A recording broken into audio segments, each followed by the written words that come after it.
World 2 is a desert. You'll encounter these red snakes that run around on the back of its tail, or from inside these jars, both of which spit out bullets. You can go into these jars, but both of the ones in this level only lead to a sniffet and a turtle shell to kill them with, so don't bother unless you need health. This little area here has a potion with a nearby mushroom, and right up ahead is a panzer, a plant that spits out fire in an arc pattern. Watch the pattern and run between the fireballs, but you also have to continuously jump or the quicksand will suck you in. Then you'll enter this pyramid with layers and layers of sand that you'll have to dig through to get to the basement. Shy guys will follow you, so keep digging until one gets close to the hole you're digging, and then cross over to the other side and keep digging until you get to the bottom and fight Birdo. Early in the second level there's a mushroom near where you grab this potion, but you've got to be careful of the crossfire between the snakes. Take this door to get to a 1-up down here. If you want, you can use some of the bombs down here and blow a hole in the wall to get to another mushroom and some coins. There are a lot of snakes in jars here. Wait until after one fires and grab it to use as a weapon to create a domino effect. Then sprint by these panzers and climb down the vine to go back to do some more digging. Same strategy as last time, but there's a fork in the road here. Take the right side and try to dig your way on top of the sniffet so we can be disposed of.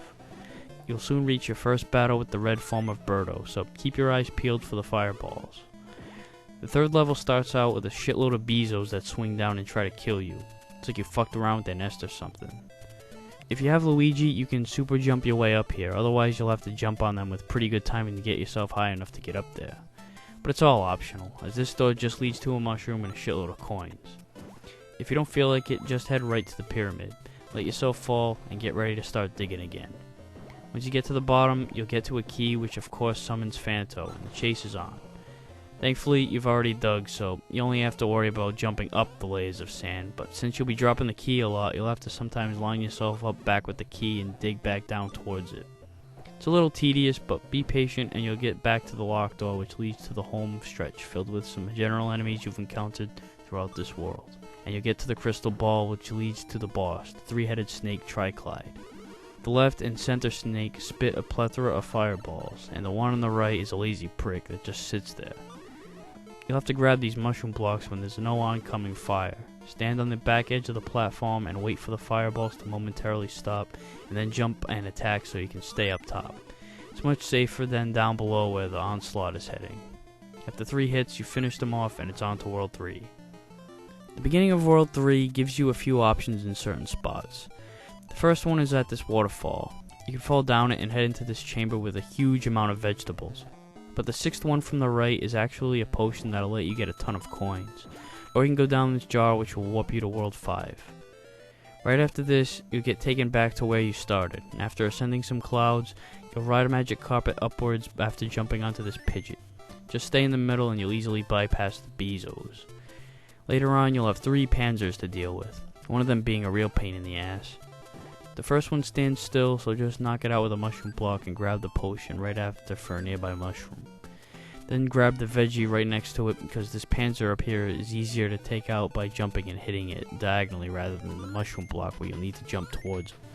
The pink one at the end walks towards you while spitting fire, so grab the veggie and take him out as quick as possible because if you walk back too much, he'll respawn when you finally get past him. A red Birdo guards the end of the level up ahead, but you can actually skip most of this bullshit in the level if you pick Luigi. Right after you get up the vine, take a long jump to the left of this cloud and you'll have just enough to get onto the cloud that leads to a shortcut to Birdo. The second level requires a lot of ladder climbing and blowing shit up. You'll start on the top portion of the screen. When you make your way past all the Bezos and Sniffets and ostrich riding Shy Guys, grab the potion at the end to get a mushroom and blow a hole in this rock pile and climb down the ladder. You'll be faced with several rock walls here. Use the ones up top to blow the first 2 down here apart, then use the 2 here to get to the next ladder. Then follow the linear path, blow up another wall, and you'll face another red Birdo. In the third level, you'll enter the castle quite early, but you've got a lot of doors to contend with. Climb this ladder and head right. This door up here leads to what seems like a long loop of infinite Shy Guys pouring out of these canisters. Eventually you'll get to a door with a key guarded by Phanto and you'll have to make your way back down the long line of Shy Guys. Remember to drop the key here to keep Phanto at bay. When you get back, bring the key to the locked door next to the ladder and start your ascent upwards. Be patient because there are several sparks that travel at different speeds. Look for the gaps before pursuing and then walk through this door to keep moving up. You'll get to this area with 2 panzers spitting fire in the way of the chain you'll need to climb. Stand underneath them and let them crossfire and run straight to the chain after the fire comes down, and then slide your way across each of these short chains above them when there's a gap. Go through the door, continue going up, being careful to get between the many sparks that'll show up, and you'll soon end up at the boss, the second battle with Mauser. It's the same battle as last time, except there's a spark weaving around the perimeter of the room. Mauser's platform is higher up off the ground, and it'll take 5 hits to kill him. So just follow the same strategy as earlier, except keep your eye on the spark. World 4 is an ice world, and the first level is short and pretty easy. You just run and jump over these flurry guys that skate around. The ice makes things a bit more slippery, but as long as you don't slow down too close to a pit or a flurry, then you should be all set. The boss is strange. You won't even fight Birdo. Instead, you'll pick a rocket ship out of the ground and fly off to this long stretch of flurries and shy guys riding these flame-throwing vehicles called autobombs. Grab the flurries and use them to take out the autobombs and get to the crystal ball to advance to the next level. At the beginning, you'll face the pink Bezos, which actually look more gray than anything, and they'll be flying at you straight ahead in a swarm, so walk slowly to get between them. The next area is a long stretch of ocean, and it's a good thing that there's a bunch of whales on the surface, otherwise you won't be able to get across. If you go left right off the bat, you'll find a potion with a mushroom on the tail of the whale. Then head right, but don't move too fast or you'll run into the water spray out of the whale's blowhole, which isn't indicated on any part of the whale. So you should just wait for it to spray before moving on. Or you can stand on the area where it's spraying from and let it take you up, as the top of the spray is actually treated as a walkable platform. When you get here, grab the potion up here and drop it for some coins. Or you can take it to this jar for a warp zone to World 6. Otherwise, grab the rocket to get to the next area. Chuck the shy guy off the autobomb and ride it across. Duck under the ceiling, hop between the porcupines, and you'll face off with Red Birdo on a platform of ice, which makes the whole experience more difficult. Pink Birdo appears at the beginning of the 3rd level, but you don't want to kill him. First, grab the potion and bring it over to this frozen cactus for a mushroom. Then stand to the right of Birdo and hop onto one of his eggs to ride it across to the next platform and enter the castle. Make your way up the platforms and position yourself so that the flurry guys will pass right over you, as they'll always travel in your direction. You get to a door which leads you back outside. Grab the potion here, head back left, climb the clouds, and go as far right as you can on top of the tower to get another mushroom. Then enter the second door and hop on the red shy guy to ride across these spikes and go through the first door to get to the key.